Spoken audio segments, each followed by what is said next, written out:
Hello everyone, myself Mandan Patel and welcome back on my channel cam TV. हमने अगले chapter surface chemistry के अंदर बहुत सारे इंपोर्टेंट टॉपिक पढ़ लिए, पूरा चैप्टर वहां पे खत्म कर दिया। उसके रिगार्डिंग जो क्वेश्चंस आंसर थे वो भी हमने कर लिए। आज हम नया चैप्टर चालू करने जा रहे हैं। हमारा जो चैप्टर आज का है वो चैप्टर का नाम है सॉलिड स्टेट। हमने गैसियस स्टेट और लिक्विड स्टेट पूरा हमने 11th के अंदर पढ़ लिया। स्टेट्स ऑफ मैटर के अंदर बहुत ही इंपोर्टेंट चैप्टर था, बहुत ही इंपोर्टेंट फिनोमिना थे, काम के बहुत सारे फॉर्मूलाज थे वहां पे। क्लियर। सबसे इंपोर्टेंट आइडियल गैस इक्वेशन को हमने मूल कॉन्सेप्ट के साथ भी कोलैबोरेट किया था, कंबाइन किया था। क्लियर ना। सो एक बात ध्यान दीजिए यहाँ पे खास कि ये जो 12th के अंदर हमें सॉलिड स्टेट पढ़ना है वो बहुत डीप में पढ़ना है। और इस चैप्टर के अंदर जितना ज्यादा आपका विजुअलाइजिंग पावर होगा, जितना ज्यादा आप जितना सोच सकते हो, जितना ज्यादा आप विजुअलाइज कर सकते हो शेप को, उतना ही ये चैप्टर आपको इजी लगेगा। क्लियर। क्योंकि शुरुआत के कुछ पोर्शन ऐसे हैं जिसके अंदर आपको थोड़ा सा बोरियत महसूस होगी, थ्योरेटिकल पोर्शन है इसलिए, बराबर। बाकी आपको चैप्टर में बहुत मजा आएगा और वो जो इनिशियल क्वेश्चंस है वो भी बहुत काम के हैं। तो अगर लिख लिख के करोगे तो बहुत मजा आएगा। और यहाँ पे मैं सारी बातें इसलिए बोर्ड पे डिस्क्राइब करने वाला हूँ, लिखने वाला हूँ, लिख के ही आपको सारी बातें मैं समझाऊंगा, तो आपको ज्यादा दिमाग में बैठेगा। ठीक है, चलिए चालू करते हैं, टाइम वेस्ट नहीं करते।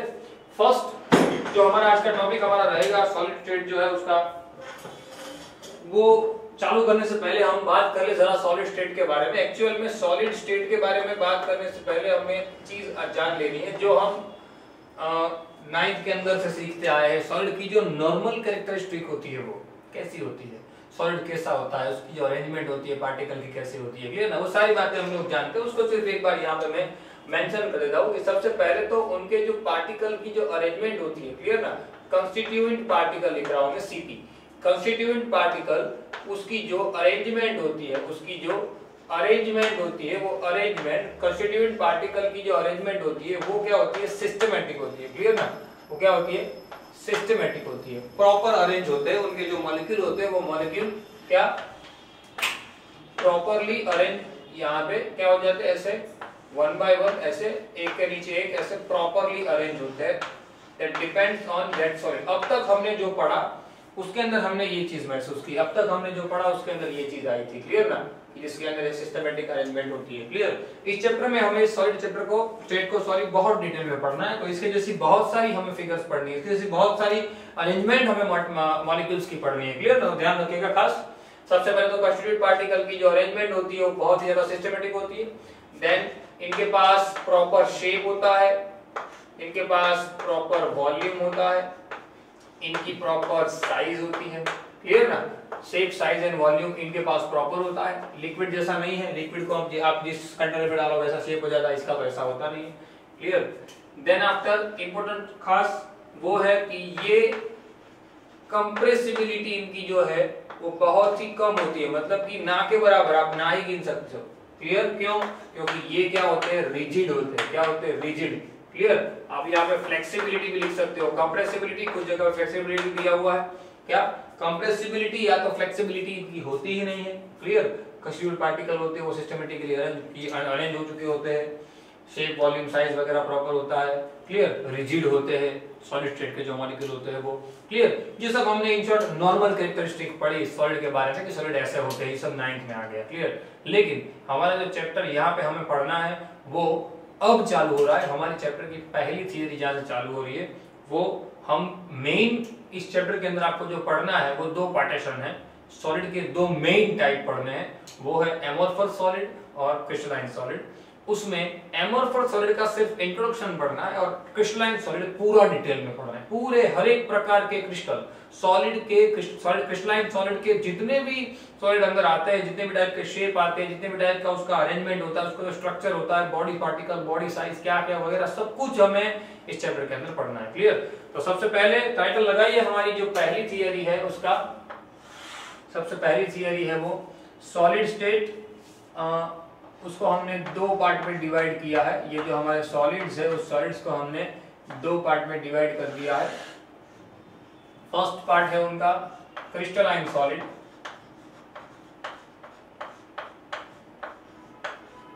Crystalline solid, and second one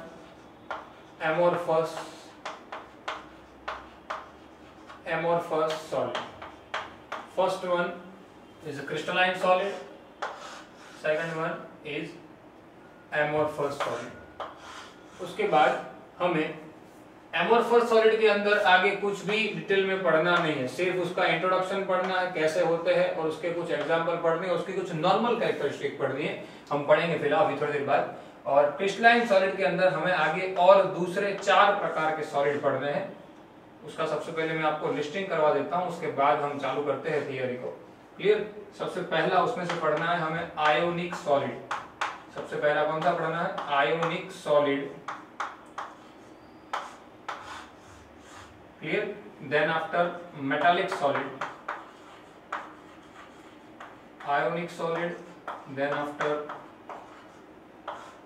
metallic solid, then after covalent solid, इसका दूसरा नाम है नेटवर्क सॉलिड।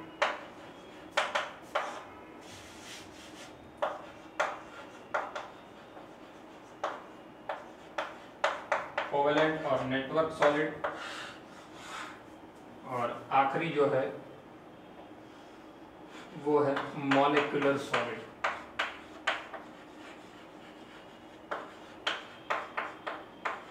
क्लियर? इतना थियोरेटिकल पोर्शन जो है वो हमें पढ़ना है। इतना थियोरेटिकल पोर्शन हम डिटेल में पढ़ने वाले हैं। क्रिस्टलाइन सॉलिड के बारे में सबसे पहले डिटेल में पढ़ने वाले हैं, देन आफ्टर एमोर्फस सॉलिड के बारे में पढ़ने वाले हैं, देन आफ्टर ये चारों 4 के बारे में डिटेल में पढ़ना है। क्लियर? और ये जो है इनिशियली से मैंने कहा ना, थोड़े से पॉइंट जो है जो थियोरेटिकल है, वो थियोरेटिकल टॉपिक हमारे ये है। क्लियर? तो सबसे पहले आप लिस्ट आउट कर दीजिए, ये लिखने की तो कोई जरूरत नहीं है, ये तो आपको आ जाएगा आसानी से। खास इस बात को लिस्ट आउट कर दीजिए, इसको लिख दीजिए। उसके बाद हम चालू करते हैं हमारी पहली theory, different types of solid, crystalline और एमोर्फस क्या होते हैं और उनकी कैरेक्टरिस्टिक क्या है। ठीक है, चलिए फटाफट स्क्रीनशॉट ले लीजिए और मेंशन कर दीजिए सारी बातों को नोट डाउन के अंदर अच्छी तरीके से। बच्चों आगे बढ़ते हैं, टाइटल लगाइए आज का topic crystalline solid, crystalline solid and amorphous solid.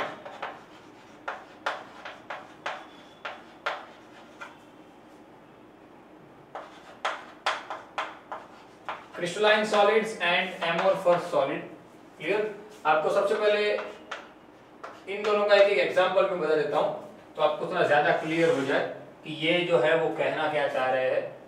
आपको वो एग्जांपल अगर दिमाग में रखोगे आप, तो जितने भी टॉपिक में आपको समझाऊंगा वो सारे टॉपिक आपके दिमाग में बैठ जाएंगे पूरी तरीके से। क्लियर? क्रिस्टलाइन सॉलिड क्या होता है और एमोर्फस सॉलिड क्या होता है। क्लियर? क्रिस्टलाइन सॉलिड का बेस्ट एग्जांपल हमारे पास है मार्बल, बहुत रिजिड होता है, टूटता नहीं। एमोर्फस का हमारे पास एग्जांपल है चॉक। क्लियर? जो आसानी से टूट जाता है। क्लियर? ये 2 एग्जांपल दिमाग में रखिए। अब ऐसा क्यों? दोनों है तो सॉलिड, दोनों है सॉलिड, लेकिन एक बिटर और एक इतना हार्ड क्यों? तो उसके डिपेंड तो उसकी कुछ कैरेक्टरिस्टिक है, तो सबसे पहले वो जान लेते हैं। सबसे पहले तो क्रिस्टलाइन सॉलिड जो है उसके बारे में मैं आपको एक चीज सिखा दूं। क्रिस्टलाइन सॉलिड वो उसके अंदर क्या होता है, उसके जो कंस्टिट्यूएंट पार्टिकल होते हैं, सीपी मैं लिख रहा हूं, हर वक्त मैं सीपी लिखूंगा, आप लोग समझ जाइएगा। कंस्टिट्यूएंट पार्टिकल, उनके जो कंस्टिट्यूएंट पार्टिकल होते हैं वो पार्टिकल की जो अरेंजमेंट होती है वो सिस्टमेटिक होती है। मैंने आपको पहले बताया। क्लियर ना? जो सॉलिड की होती है वो, क्लियर, वो अरेंजमेंट होती है। जो अरेंजमेंट क्या होती है, कंस्टिट्यूएंट पार्टिकल की अरेंजमेंट थोड़ी क्या होती है, सिस्टमेटिक अरेंजमेंट होती है। और वो सिस्टमेटिक अरेंजमेंट वो होती है लॉन्ग रेंज तक। क्या होती है? लॉन्ग रेंज तक। लॉन्ग रेंज तक इनकी जो अरेंजमेंट होती है वो सिस्टमेटिक होती है। कहने का मतलब कैसा, मैं आपको एक बात सिखा दूं। जैसे कि यहाँ पे ये एक सॉलिड का पार्टिकल है, क्लियर, ये एक सॉलिड का मॉलिक्यूल है, माफ कीजिए, एक पार्टिकल सॉलिड का है, उसके बाजू में मैं यहाँ पे दूसरा पार्टिकल में बना रहा हूँ।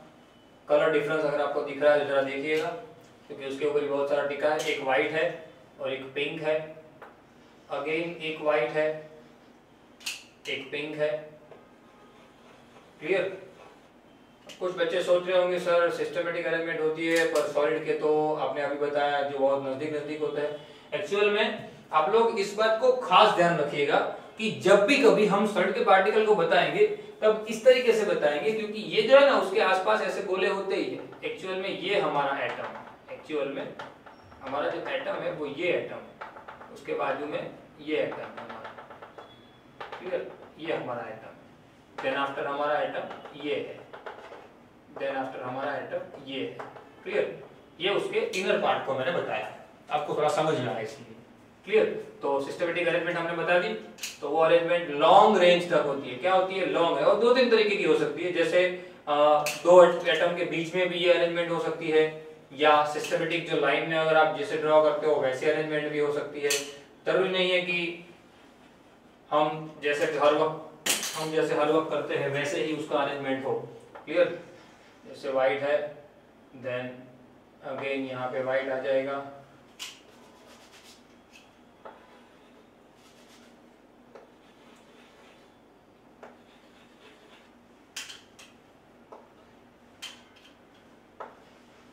चलिए क्लियर। तो आपको समझ में आ गया होगा कि ये किस तरीके की अरेंजमेंट भी हो सकती है। या तो नॉर्मल जो आप सीखे हो ऐसी अरेंजमेंट जो मैंने अगली बार ड्रॉ की थी, ऐसी अरेंजमेंट भी हो सकती है। क्लियर। ये जो अरेंजमेंट मैंने बाजू में यहाँ पे ड्रॉ की है वैसे भी हो सकती है। ये जो अरेंजमेंट है वो इस टाइप की है, एटम उसके दो एटम के बीच की जगह है वहां पे भी एक ऐसा मैसेज चल सकता है, यानी ऐसे। क्लियर। पर ये इन शॉर्ट जो अरेंजमेंट होती है वो अरेंजमेंट क्या होती है? सिस्टमेटिक होती है। सिस्टमेटिक होती है और सबसे इंपॉर्टेंट वो अरेंजमेंट लॉन्ग रेंज तक चलती है। लॉन्ग रेंज तक मतलब कि ये ऐसे लंबे समय तक सिस्टमेटिक ही रहते हैं, आगे जाके टेढ़े मेढ़े हो जाएंगे ऐसा नहीं होगा, ये सिस्टमेटिक ही रहेंगे। इसीलिए क्रिस्टलाइन सॉलिड जो है उसके बीच में फोर्स ऑफ अट्रैक्शन बहुत ही ज्यादा होता है, बहुत ही ज्यादा होता है। ध्यान रखिएगा, क्या? फोर्स ऑफ अट्रैक्शन बहुत ही ज्यादा होता है। रेडी। ये जो है ना, ये इसीलिए इनके बीच में जो फोर्स ऑफ अट्रैक्शन है वो बहुत ज्यादा होता है। अमोर्फस की ओर ऐसा नहीं होता। अमोर्फस की साइड आ जाइए, अमोर्फस की साइड ऐसा होता नहीं। अमोर्फस के अंदर क्या होता है? उनके जो कंस्टिट्यूएंट पार्टिकल होते हैं वो कंस्टिट्यूएंट पार्टिकल उनके अंदर सिस्टमेटिक अरेंजमेंट होती है, सही सिस्टमेटिक अरेंजमेंट, क्योंकि सॉलिड है तो सिस्टमेटिक तो होगी, तो सिस्टमेटिक अरेंजमेंट उनके अंदर होती जरूर है, पर वो लॉन्ग रेंज तक नहीं होती, वो शॉर्ट रेंज तक होती है। यानी कि शॉर्ट रेंज तक होती है। इसका मतलब क्या कि ये लोग शॉर्ट रेंज तक होती है कि इनके जो पार्टिकल होते हैं वो पार्टिकल ऐसे सिस्टमेटिक अरेंजमेंट जैसे हुई तो कुछ टाइम तक होंगे, लेकिन जैसे ये सिस्टमेटिक हुई तो आगे जाके फिर क्या हो जाएंगे? ऐसे टेढ़े मेढ़े हो जाएंगे।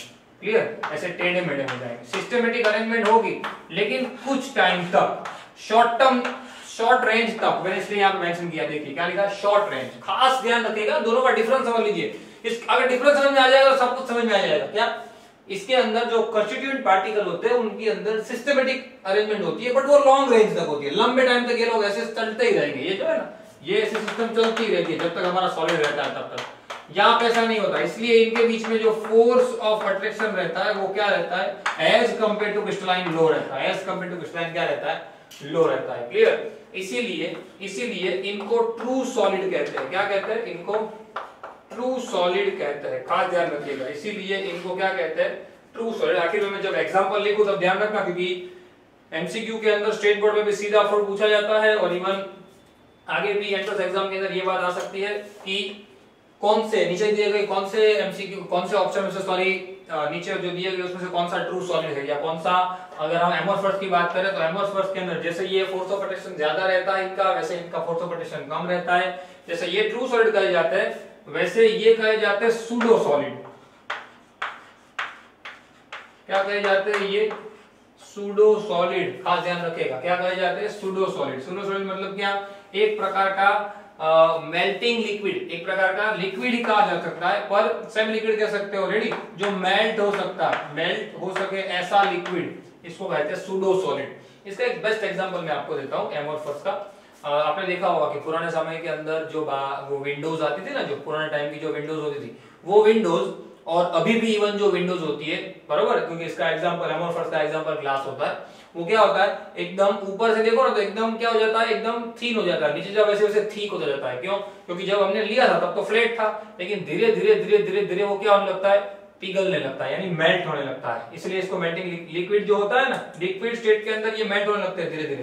क्लियर। इसलिए इसको सूडो सॉलिड कहते हैं। वो धीरे धीरे धीरे धीरे लिक्विड मेल्ट होकर कहां जाएगा? नीचे जाएगा। इसलिए वो ऊपर की थिकनेस क्या हो जाएगी? कम होती जाएगी, नीचे थिकनेस बढ़ती जाएगी। ये ऑब्जर्व करना, जो पुराने विंडोज होता है ना उसके अंदर ये चीज होती है। क्लियर। तो इसको कहते हैं क्या? एमोर्फस टाइप के सॉलिड, जिसको कहते हैं सूडो सॉलिड। क्या कहते हैं जिसको? Pseudo solid. एक और सबसे इंपॉर्टेंट बात नोट डाउन कर लो, क्योंकि इसकी वजह से आप लोग जान पाओगे मेन कि भाई क्रिस्टलाइन सॉलिड क्या और एमोर्फस सॉलिड क्या। इनके जो मेल्टिंग पॉइंट होते हैं, इनके जो मेल्टिंग पॉइंट होते हैं वो क्या रहते हैं, शार्प रहते हैं। इनके जो मेल्टिंग पॉइंट होते हैं ना वो क्या रहते हैं, sharp. Sharp in the sense कि भाई जैसे कि किसी का 100 डिग्री सेल्सियस है तो 100 डिग्री सेल्सियस पे वो मेल्ट हो ही जाएगा। इनका मेल्टिंग पॉइंट फिक्स्ड रहता है, शार्प रहता है। 100 डिग्री पे क्या हो जाएगा, मेल्ट हो ही जाएगा। ये लो क्रिस्टलाइन जो होते हो, क्लियर। आप यहाँ पे मार्बल ले सकते हो। इनका मार्बल हालांकि बहुत ही ज्यादा टेम्परेचर पे हीट होता है, लेकिन इनका जो मेल्टिंग पॉइंट है वो शार्प रहता है। उतने टेम्परेचर पे वो पिघल ही जाएंगे, आराम से पिघल जाएंगे। पर इनका मेल्टिंग पॉइंट रेंज में रहता है। इनका जो मेल्टिंग पॉइंट होता है ना वो मेल्टिंग पॉइंट किस में रहता है, रेंज में, फिक्स नहीं होता, बल्कि रेंज रहती है। लाइक 100 to 200 120, लाइक ऐसे 100 to 120, क्लियर ना, सिंपल। इसका एग्जांपल हमारे को देखिए, प्लास्टिक है, प्लास्टिक की प्रकार के अमोर्फस सॉलिड है।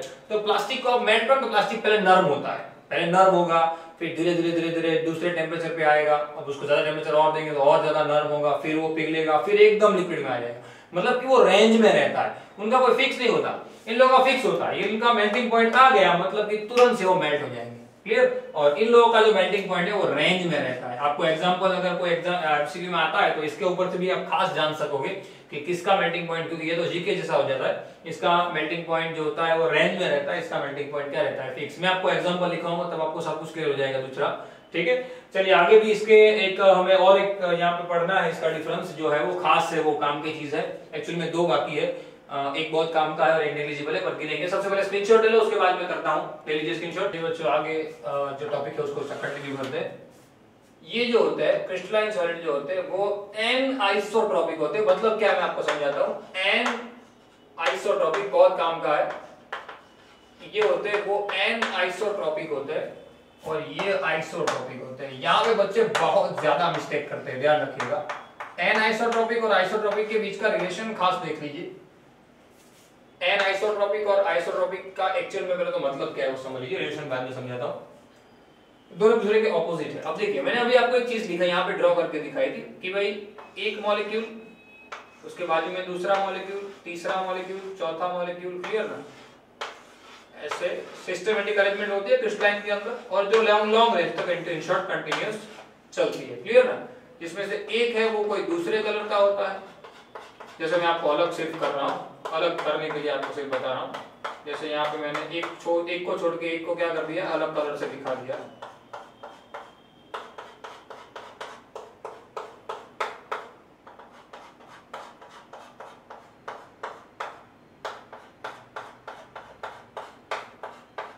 चलिए क्लियर।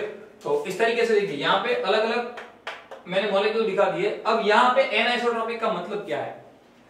एन आइसोट्रोपिक का मतलब होता है कि डिफरेंट डायरेक्शन के अंदर, डिफरेंट डायरेक्शन के अंदर प्रॉपर्टीज लाइक आप लिख सकते हो रिफ्रैक्टिव इंडेक्स जैसी कोई प्रॉपर्टी जो डायरेक्शन पर डिपेंड करती है।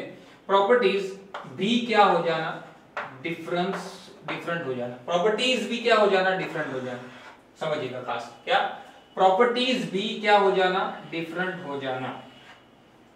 डिफरेंट डायरेक्शन के साथ प्रॉपर्टी अगर डिफरेंस हो जाती है तो उसको हम आइसोट्रोपिक कहते हैं। और अगर, अब इसका बारे में समझते हैं, पहले समझ लीजिए कि एक्चुअल में मतलब क्या है।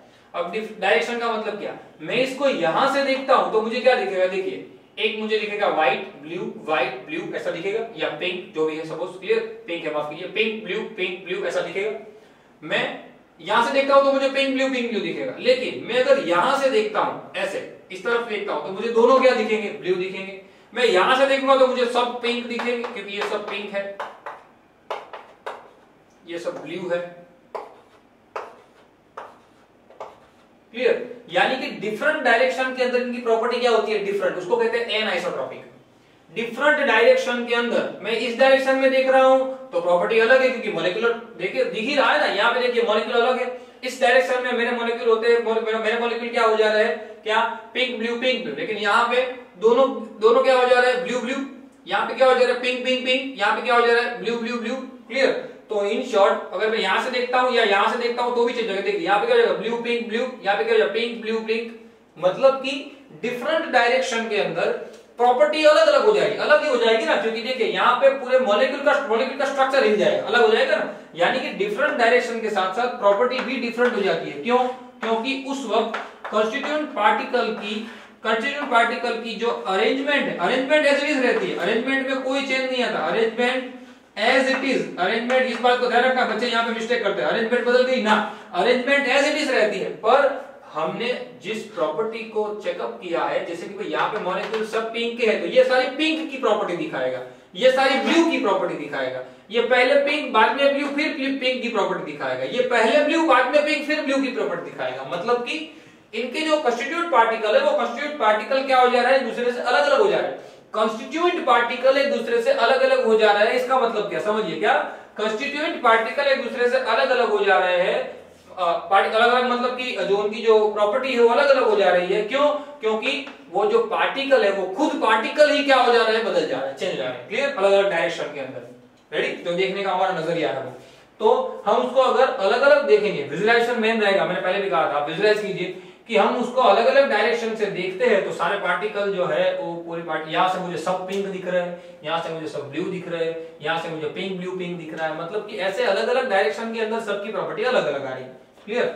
उसी को कहते हैं एनाइसोट्रॉपी। बच्चे क्या करेंगे, आप मिस्टेक करें, क्रिस्टलाइन मतलब सब सिस्टमेटिक, सिस्टमेटिक होता है, पर अलग अलग डायरेक्शन के अंदर उनकी प्रॉपर्टी क्या रहती है, क्या अलग अलग, क्लियर। यहाँ पे देखिए एनाइसोट्रॉपिक के अंदर ऐसा होता नहीं है, क्योंकि ये लोग सिस्टमेटिक होते जरूर है पर कुछ हद तक, कहने का मतलब ये सिस्टमेटिक है लेकिन आगे जाके क्या हो जा रहा है, वापिस ऐसे टेढ़े मेढ़े हो जा रहा है, बराबर। मतलब कि इसको आप किसी भी डायरेक्शन से देखोगे, इसको आप कोई भी डायरेक्ट, इसके पार्टिकल भी है, कोई भी डायरेक्शन से देखोगे आपको क्या दिखेगा, सब कुछ सिस्टमेटिक ही दिखेगा। सिस्टमेटिक इन द सेंस, यहाँ पे जैसे आप डिफरेंट डायरेक्शन में प्रॉपर्टी को डिफरेंट महसूस करोगे, क्लियर, यहाँ पे आपको सारी प्रॉपर्टी जैसे डिफरेंट दिखेगी, वैसे यहाँ पे सारी प्रॉपर्टी डिफरेंट नहीं दिखेगी, बल्कि डिफरेंट डायरेक्शन के अंदर आपको प्रॉपर्टी क्या दिखेगी, प्रॉपर्टीज क्या दिखेगी, सेम दिखेगी, क्लियर ना। एक क्राउड है जैसे कि मेरे पास, उस क्राउड के अंदर सिस्टमेटिक अरेंजमेंट अगर कर दी गई है कि भाई बच्चे है वो अलग है, बूढ़े है वो अलग है, जो यंगस्टर है वो अलग है, क्लियर, तो अलग अलग सिस्टमेटिक कर दिया, पार्टीशन हो गया, तो हम ये वो यहाँ पे आते हैं पार्टीशन की, भाई एक तरफ से सारे यंगस्टर दिखेंगे, एक तरफ से सारे बूढ़े दिखेंगे, एक तरफ से सारे जो बच्चे है वो दिखेंगे। यहाँ पे ऐसा नहीं होता, यहाँ पे तो सब कुछ कितनी एक साथ सब कुछ मिक्सअप हो जाता है। यहाँ पे क्या हो जाता है, सारे पार्टिकल मिक्स हो गए हैं, सारे पार्टिकल मिक्स मतलब कि सब कुछ एक साथ ही है, मतलब कि आप कहीं से भी देखोगे प्रॉपर्टी एक जैसी ही दिखेगी। क्यों? क्योंकि वहां तो ढूंढना मुश्किल ही है कौन से पार्टिकल की प्रॉपर्टी क्या होने वाली है। मतलब इस बात को ध्यान रखना, डिफरेंट डायरेक्शन के अंदर अगर प्रॉपर्टीज डिफरेंट हो जाती है तो उसको हम क्या कहते हैं, क्रिस्टलाइन। लेकिन डिफरेंट डायरेक्शन के अंदर अगर प्रॉपर्टी सेम रह जाती है तो उसको हम क्या कहते हैं, आइसोट्रॉपिक। इस बात को ध्यान रखिएगा खास। रेडी? एक और डिफरेंस है जो यहाँ पे मैं मेंशन कर दे रहा हूं, इसका मैं यहाँ कर दूंगा। इनकी जो क्लेवेज प्रॉपर्टी होती है, क्लेवेज क्या होता है मैं आपको समझा देता हूं अभी।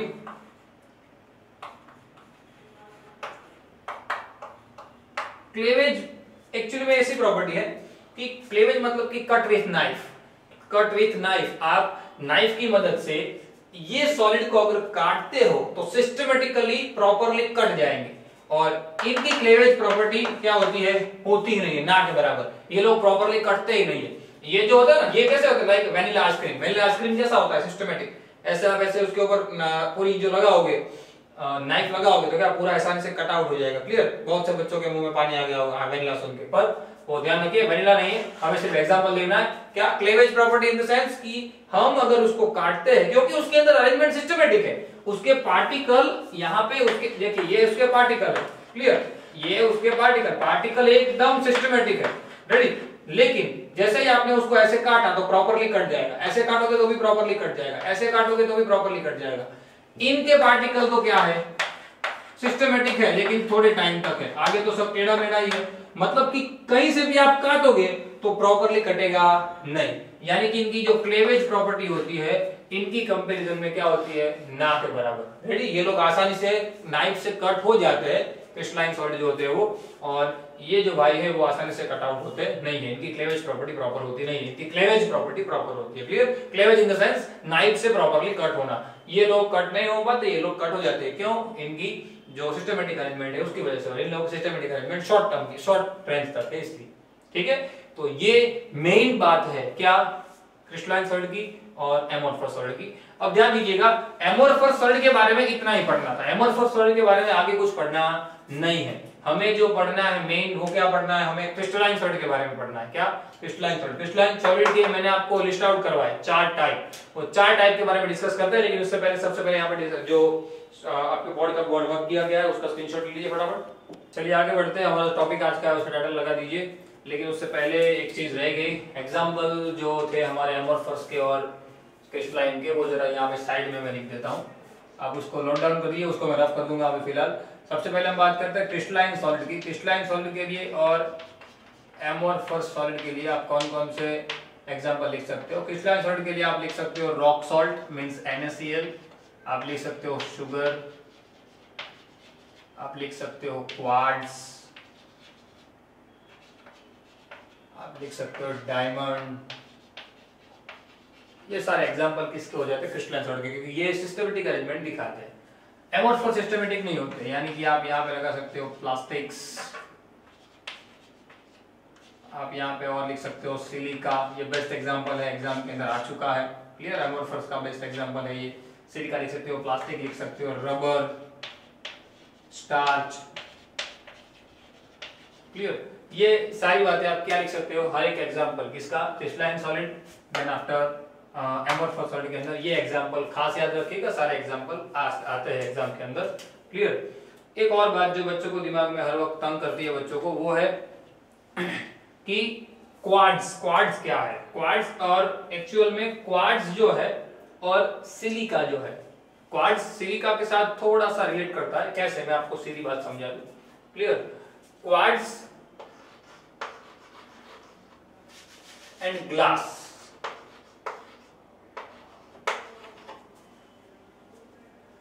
चलो प्रॉपर ड्रॉ करके समझाता हूं। क्वार्ट्ज जो है वो क्रिस्टलाइन का एग्जांपल है और सिलिका जो है वो एमोर्फस का एग्जांपल है। क्लियर ना? उसके शेप एक्चुअल में आते हैं क्वार्ट्ज एंड एग्जांपल। यहाँ पे आप एक और एग्जांपल लिख दीजिए, ग्लास। चलिए एक और ऐड हो गया।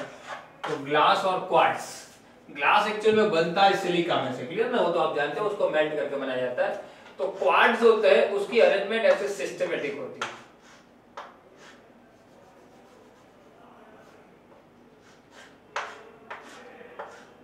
ये क्वार्ट्ज की फिक्स्ड और सिस्टमेटिक अरेंजमेंट रहती है।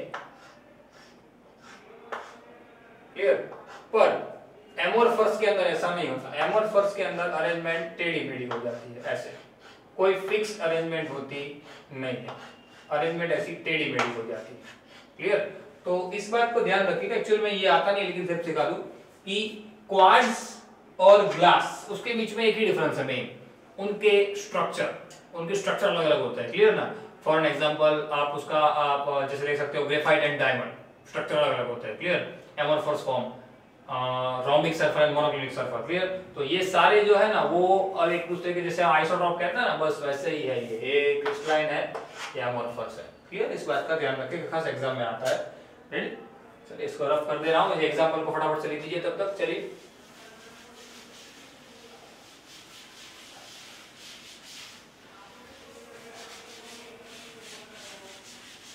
चलिए टाइटल लगाइए नया इस चैप्टर का, सॉरी इस लेक्चर का आखिरी topic, different types of solid. Different types of, माफ कीजिए, क्रिस्टलाइन सॉलिड। क्रिस्टलाइन सॉलिड जो अलग अलग प्रकार के हमारे पास है, वो क्रिस्टलाइन सॉलिड कौन कौन से है? सबसे पहले तो उसको हम प्रॉपरली बना देते हैं टेबल में। एक साइड हम प्रॉपर्टीज को लिख देते हैं, कौन कौन सी प्रॉपर्टीज हमें उनकी पढ़नी है। क्लियर? प्रॉपर्टीज के साथ साथ हम उसके नेम लिख देते हैं। सबसे पहले तो लिख देता हूं मैं आयोनिक सॉलिड।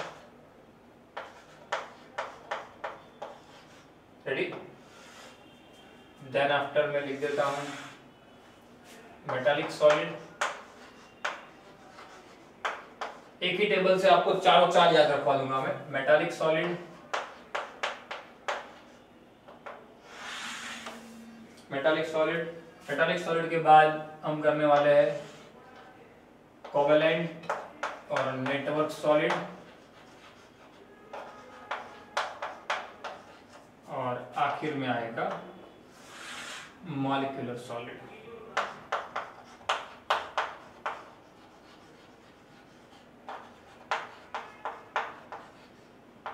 क्लियर। ये चार सॉलिड के बारे में जानना है आज, उनकी प्रॉपर्टीज के बारे में जानना है। रेडी? तो सबसे पहले तो प्रॉपर्टीज ही लिख देते हैं। क्लियर? सबसे पहले लिखते हैं पहली प्रॉपर्टी, टाइटल लगाइए कंस्टिट्यूएंट पार्टिकल। क्या? सबसे पहली आप लोग टाइटल लगाइए, सबसे पहला जो हमारा पॉइंट है वो लगाइए कंस्टिट्यूएंट पार्टिकल उनके कैसे होते हैं उसके बारे में। Clear? Then after force of attraction, force of attraction, force of attraction between the constituent particle. जो कंस्टिट्यूएंट पार्टिकल के बारे में हमने बताया, वो कंस्टिट्यूएंट पार्टिकल के बारे में जो लिखा है उसके अलावा कौन कौन सॉरी वो जो पार्टिकल है उसके बीच में किस टाइप का फोर्स ऑफ अट्रैक्शन लगता है। देन आफ्टर खास important melting point and boiling point, ये बात खास ध्यान रखनी है क्योंकि इसके डिपेंड पे बहुत से क्वेश्चंस आते हैं एग्जाम के अंदर। क्लियर? और खास वही आपको ध्यान रखना है कि मेल्टिंग पॉइंट बॉइलिंग पॉइंट अलग अलग, जो आपको मेल्टिंग पॉइंट बॉइलिंग पॉइंट याद नहीं रखना है किसका कितना बॉइलिंग पॉइंट है किसका है, वो एग्जाम के अंदर इतना डिटेल में नहीं आता। पर मेल्टिंग पॉइंट बॉइलिंग पॉइंट जो क्या ज्यादा होता है, कंपैरिजन पूछी जाती है किसका ज्यादा होता है किसका कम होता है। क्लियर? ये सारी बातें उसके अंदर आती है। रेडी? और then after last one is the conductance. Conductance या कंडक्टिविटी कह सकते हो। कंडक्टेंस कैसा होता है इनका। क्लियर? समझ में आई बात? कंडक्टेंस कैसा होता है जरा वो देख लेते हैं। तो ये सारी प्रॉपर्टी जो है जो हमें पढ़नी है, तो इस बात का सबसे पहले तो आप नोट डाउन कर दीजिए फटाफट से, अच्छी तरीके से लिख दीजिए। इसके बारे में हमें लिखना है और आपको पता होना चाहिए ये सारी प्रॉपर्टी हम अलग अलग सॉलिड के लिए लिख सकते हैं। उसके बाद आखिर में हम सबके एग्जाम्पल लिखेंगे। पहले हम यहाँ पे सबकी प्रॉपर्टीज के बारे में जान लेते हैं, उसके बाद मैं आपको समझा दूंगा कि मेल्टिंग पॉइंट, बॉइलिंग पॉइंट या तो क्रिस्टलाइन सॉलिड का जो कंडक्टेंस है, माफ कीजिए अलग अलग प्रकार के सॉलिड का जो कंडक्टेंस है वो क्या है। रेडी? चलिए कंडक्टेंस जो है वो थोड़ा हमें समझाना है। रेडी? देन आफ्टर हम आगे बढ़ते हैं। चलिए सबसे पहले बात करते हैं कंस्टिट्यूएंट पार्टिकल्स की। कंस्टिट्यूएंट पार्टिकल्स अलग अलग प्रकार के सॉलिड के अंदर कौन से होते हैं, अलग अलग प्रकार के सॉलिड के कंस्टिट्यूएंट पार्टिकल के बीच में फोर्स ऑफ अट्रैक्शन कैसा लगता है, अलग अलग प्रकार के सॉलिड का बॉइलिंग पॉइंट, मेल्टिंग पॉइंट कैसा होता है, कंपैरिजन और खास कंडक्टेंस, ये इंपॉर्टेंट है, खास कंडक्टेंस अलग अलग सॉलिड का कैसा होता है वो देख लेते हैं। क्लियर? चलिए सबसे पहले बात करते हैं कंस्टिट्यूएंट पार्टिकल। तो आयोनिक सॉलिड का कंस्टिट्यूएंट पार्टिकल कौन होता है आप लोग जानते हो बहुत अच्छी तरीके से। कौन होते हैं? आयंस। कौन होते हैं? आयंस। कौन सा ion? Cation, cations and anions. Clear? तो आयोनिक सॉलिड के कंस्टिट्यूएंट पार्टिकल कौन होते हैं? कैटायंस या तो एनायंस, यानी कि क्या? आयंस। मेटालिक सॉलिड के कंस्टिट्यूएंट पार्टिकल कौन होते हैं? Metal atom. कौन होते हैं? Metal atom. एक्चुअल में इसमें दो पार्टीशन हो जाते हैं, एक कर्नेल होता है और एक इलेक्ट्रॉन्स होते हैं। इलेक्ट्रॉन्स होते हैं। क्लियर ना? एक कर्नेल होता है, कर्नेल इलेक्ट्रॉन्स क्या है मैं आपको समझाता हूं। फिर यहाँ पे जब कंडक्टेंस आएगा ना तब इसके बारे में आपको समझाऊंगा। क्लियर? कोवेलेंट सॉलिड के अंदर जो कंस्टिट्यूएंट पार्टिकल होते हैं, कोवेलेंट और मॉलिक्यूलर, ये दोनों जो है थोड़े से मेटालिक और आयोनिक कंपैरिजन में थोड़े से डिफरेंट चलते हैं। जैसे हम मॉलिक्यूलर सॉलिड की बात, यहाँ पे अगर हम बात करें तो नॉर्मल आप नॉन मेटालिक एटम लिख सकते हो। क्लियर ना? यहाँ पे जो कंस्टिट्यूएंट पार्टिकल आयन होते हैं, यहाँ पे मेटालिक एटम होते हैं। वैसे कोवेलेंट के अंदर आप नॉन मेटालिक एटम लिख सकते हो क्योंकि ये नॉन मेटालिक एटम से ही बनते हैं, इनके बीच में ही कोवेलेंट बॉन्ड रहता है जनरली। क्लियर? और मॉलिक्यूलर सॉलिड जो होता है वो मॉलिक्यूलर सॉलिड के अंदर तो आप इसके अंदर से जान सकते हो कौन होगा? मॉलिक्यूल्स। कौन होता है? कंस्टिट्यूएंट पार्टिकल के फॉर्म में कौन होता है? मॉलिक्यूल्स। क्लियर? चारों के बारे में जान लीजिए। क्या कंस्टिट्यूएंट पार्टिकल आयनिक सॉलिड में कौन होता है? आयंस। मेटालिक में होता है मेटल एटम या तो जो उनके पार्टीशन है वो। देन आफ्टर कोवेलेंट सॉलिड में होते हैं नॉन मेटालिक एटम और मॉलिक्यूलर सॉलिड के अंदर होते हैं molecules. Clear? Now force of attraction के बारे में इंफॉर्मेशन लेते हैं। फोर्स ऑफ अट्रैक्शन, आयंस देखिए यहाँ तो देख के पता चलता है पॉजिटिव और नेगेटिव है, ये तो पॉजिटिव और नेगेटिव है। क्लियर ना? तो पॉजिटिव और नेगेटिव अगर है तो फोर्स ऑफ अट्रैक्शन क्या रहता है? हाईएस्ट। क्या रहता है? हाईएस्ट फोर्स ऑफ अट्रैक्शन रहता है। मैक्सिमम लिख सकते हो, हाईएस्ट मत लिखिए, मैक्सिमम लिखते हैं तो आपको ज्यादा क्लियर चलेगा। क्लियर? यहाँ पे फोर्स ऑफ अट्रैक्शन क्या रहता है? मैक्सिमम फोर्स ऑफ अट्रैक्शन होता है। मेटालिक सॉलिड के अंदर भी होता है फोर्स ऑफ अट्रैक्शन मैक्सिमम रहता है। क्यों? क्योंकि कर्नेल जो कि पॉजिटिव पार्ट होता है, ये नेगेटिव पार्ट होता है। यहाँ पे भी क्या रहता है? मैक्सिमम रहता है। क्लियर? यहाँ पे भी क्या रहता है? मैक्सिमम। मतलब कि इससे इसके जितना नहीं, इसके अंदर तो मैक्सिमम होता है क्योंकि खुद पॉजिटिव नेगेटिव है, इससे इसमें कम होता है लेकिन होता मैक्सिमम। क्लियर? यहाँ पे भी कोवेलेंट के मॉलिक्यूल के बीच में जो स्ट्रॉन्ग जो फोर्स ऑफ अट्रैक्शन होता है, फोर्स ऑफ अट्रैक्शन क्या रहता है? मैक्सिमम रहता है। क्लियर? मींस आप लिख सकते हो कि वहां पे फोर्स ऑफ अट्रैक्शन हायर लिख सकते हो, हायर रहता है तो भी चले। Clear, higher force of attraction रहता है। मॉलिक्यूलर सॉलिड के अंदर लो रहता है। क्लियर, क्यों, मैं आपको समझा देता हूं क्यों लोअर रहता है उसके अंदर। फोर्स ऑफ अट्रैक्शन लो होने के पीछे का रीजन क्या मॉलिक्यूलर सॉलिड के अंदर, क्योंकि यहाँ पे जो फोर्स ऑफ अट्रैक्शन लगता है वो अलग अलग पार्टीशन जो होता है, अलग अलग एक प्रकार के फोर्स ऑफ अट्रैक्शन की वजह से होता है। जैसे कि यहाँ पे पॉजिटिव नेगेटिव के बीच में मैक्सिमम फोर्स ऑफ अट्रैक्शन लगता है। क्लियर ना, यहाँ पे स्ट्रॉन्ग फोर्स ऑफ अट्रैक्शन लगता है। वैसे यहाँ पे जिस तरीके से कर्नल और इलेक्ट्रॉन है वैसे यहाँ पे भी स्ट्रॉन्ग फोर्स ऑफ अट्रैक्शन लगता है। एक्चुअल में यहाँ पे क्या होता है, यहाँ पे देखिए, मैं यहाँ पे साइड में बता रहा हूँ, यहाँ पे देखिए जैसे कि ये एटम है। क्लियर, तो ये एटम जो कि कर्नेल है, इनके आसपास इलेक्ट्रॉन यहाँ पे ऐसे घूमते रहते हैं। इसके आसपास इलेक्ट्रॉन का सी होता है, इलेक्ट्रॉन सी मॉडल। क्लियर, जो पढ़ेंगे आप, तो ये जो इलेक्ट्रॉन होते हैं वो यहाँ पे क्या होते हैं, आसपास में घूमते रहते हैं। तो ये सारे इलेक्ट्रॉन अगर इसके आसपास में घूमते रहते हैं तो वो क्या रहते हैं, इसको ऐसे अट्रैक्ट करते रहते हैं। मतलब कि इसका जो अट्रैक्टिंग बॉन्ड होता है उसके बीच का जो बॉन्ड रहता है वो क्या आता है, बहुत ही स्ट्रॉन्ग। इसलिए इसके बीच में मेटालिक बॉन्ड बनता है। क्या बनता है, मेटालिक बॉन्ड लिख सकते हो, क्या मेटालिक बॉन्ड बनता है। और यहाँ पे फोर्स ऑफ अट्रैक्शन मैक्सिमम क्यों होता है, क्योंकि इनके बीच में कौन सा बॉन्ड बनता है, आयोनिक बॉन्ड बनता है। कौन सा बॉन्ड बनता है, आयोनिक बॉन्ड, जो कि स्ट्रॉन्ग फोर्स ऑफ अट्रैक्शन को दिखाता है। क्लियर ना, ये स्ट्रॉन्ग फोर्स ऑफ अट्रैक्शन को शो करता है। क्लियर, इनके बीच में भी क्या होता है, क्योंकि इनके बीच में कोवेलेंट बॉन्ड होता है। क्लियर ना, कोवेलेंट बॉन्ड रहता है। क्या, कोवेलेंट बॉन्ड रहता है। इनके बीच में कौन सा बॉन्ड रहता है, कोवेलेंट। रेडी, और इनका लो क्यों होता है, इनका जो फोर्स ऑफ अट्रैक्शन है वो लो रहता है। क्यों, क्योंकि इनके बीच में वीक वांडर वाल फोर्स रहता है। क्या रहता है, वीक वांडर वाल। आप जानते हो वांडर वाल फोर्स जो होता है वो वीक होता है। दूसरे फोर्स की कंपैरिजन में जो फोर्स ढका हुआ रहता है, जो वो दब जाता है, जो दिखता नहीं है लेकिन होता है, बराबर, वो क्या कहा जाता है, वांडर वाल फोर्स, जो बहुत ही वीक होता है। क्लियर, तो मॉलिक्यूलर सॉलिड के अंदर वांडर वाल फोर्स होने के कारण उनका जो फोर्स ऑफ अट्रैक्शन है वो कम रह जाता है। यहाँ पे कोवेलेंट बॉन्ड है, मतलब हायर होता है। यहाँ पे मेटालिक बॉन्ड है, मैक्सिमम रहता है। आयोनिक बॉन्ड है, मैक्सिमम रहता है, क्योंकि वो तो स्ट्रॉन्ग फोर्स ऑफ अट्रैक्शन दिखाते हैं। क्लियर, इस बात को खास समझ लीजिएगा अच्छी तरीके से। मेल्टिंग पॉइंट, बॉइलिंग पॉइंट की बात करते हैं तो मेल्टिंग पॉइंट, बॉइलिंग पॉइंट जो होता है, देखिए आयोनिक सॉलिड है, आयोनिक सॉलिड के अंदर मेल्टिंग पॉइंट जनरली क्या होगा, मैक्सिमम। क्यों, दिख ही रहा है, ionic bond maximum force of attraction, उसको तोड़ना बहुत कठिन रहता है। क्लियर ना, क्रिस्टल फॉर्म होता है इसलिए। सेम यहाँ पे भी क्या रहता है, बहुत ज्यादा। क्यों, क्योंकि वहां पे भी मेटल है, मेटल को तो आप जानते ही हो पिघलाना बहुत कितना कठिन है। Clear, then after covalent bond भी ज्यादा ही रहता है, क्योंकि इसके अंदर भी नॉन मेटल एटम के बीच में तो प्रॉपर्ली कोवेलेंट बॉन्ड होता है जो स्ट्रॉन्ग कहा जाता है। क्लियर, और इसका जो है वो लो रहता है, इसका मेल्टिंग पॉइंट, बॉइलिंग पॉइंट लो रहता है। क्यों, क्योंकि डिपेंड्स ऑन फोर्स। ये तो सारी बातें फोर्स ऑफ डिपेंड करती है ना इसके ऊपर। इसलिए मैं लाइन में इसी तरीके से लिखा है कि आपको दूसरा नेक्स्ट स्टेप लिखने में समझ में आए कि भाई देखिए यहाँ पे हाईएस्ट मैक्सिमम है इसलिए यहाँ पे हायर होता है, यहाँ पे भी हायर होता है, यहाँ पे भी हायर होता है, यहाँ पे क्या हो जाता है, वो लो है। क्यों, क्योंकि वहां पे वीक वांडर वाल फोर्सेस है। Ready, now main thing conductance, इस बात को खास ध्यान रखेंगे। कंडक्टेंस जो है वो खास देख लीजिए।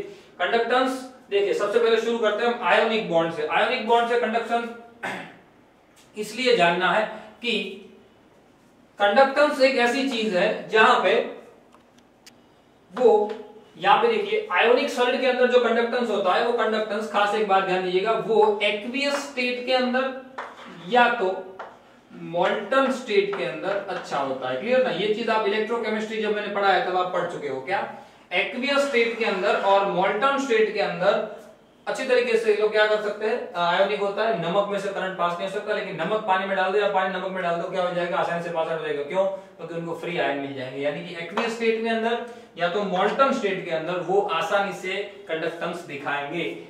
मेटालिक सॉलिड के अंदर तो कंडक्टेंस मैक्सिमम होता है, वेरी हायर। क्यों, क्योंकि इनके पास तो ये देखो मैंने आपको बता दिया, इनके पास तो फ्री इलेक्ट्रॉन होते हैं घूमने के लिए, और वो फ्री इलेक्ट्रॉन इसलिए तो मेटल सबसे अच्छे कंडक्टर कहे जाते हैं। क्लियर ना, कॉपर सबसे पहले टॉप पे कौन आता है, सबसे पहले टॉप पे silver, then after aluminium, then after copper. क्यों, तीनों दिन मेटल है। क्यों, क्योंकि मेटालिक सॉलिड है। मेटालिक सॉलिड के अंदर जो इलेक्ट्रॉन और कर्नेल और इलेक्ट्रॉन यानी कि जो पॉजिटिव और नेगेटिव पार्ट की जो मूवमेंट रहती है उसमें इलेक्ट्रॉन होते हैं, वो घूमते रहते हैं, फ्री इलेक्ट्रॉन होते हैं, इसलिए वो क्या कर सकते हैं, इलेक्ट्रिसिटी को पास आउट कर सकते हैं। क्लियर, कोवेलेंट बॉन्ड में रहता है लोअर कंडक्टेंस होता है। क्यों, लो कंडक्टेंस क्यों दिखता है, क्योंकि कोवेलेंट बॉन्ड है, बॉन्ड इलेक्ट्रॉन की शेयरिंग हो चुकी है, इलेक्ट्रॉन के बॉन्ड बन चुके हैं, यानी इलेक्ट्रॉन फ्री बचे नहीं है, इलेक्ट्रॉन फ्री नहीं बचे, इसलिए क्या हो जाता है इसका लोअर। यहाँ पे भी सेम पोजीशन जो यहाँ पे होता है वैसे यहाँ पे मॉलिक्यूल बन जाए, जैसे कि H2 एक मॉलिक्यूल है, क्लियर। तो मॉलिक्यूल बन जाने के बाद इलेक्ट्रॉन की शेयरिंग खत्म हो जाती है, इलेक्ट्रॉन की शेयरिंग आ गई, इलेक्ट्रॉन फ्री बचता नहीं है, यानी यहाँ पे भी क्या रह जाता है, यहाँ पे भी क्या रह जाता है, लोअर रह जाता है, क्लियर। समझ में आई बात। अब इसके एग्जाम्पल भी हम साथ ही साथ, यहाँ पे थोड़ी जगह है तो खत्म कर ही देते हैं, क्लियर। चलिए ध्यान दीजिएगा,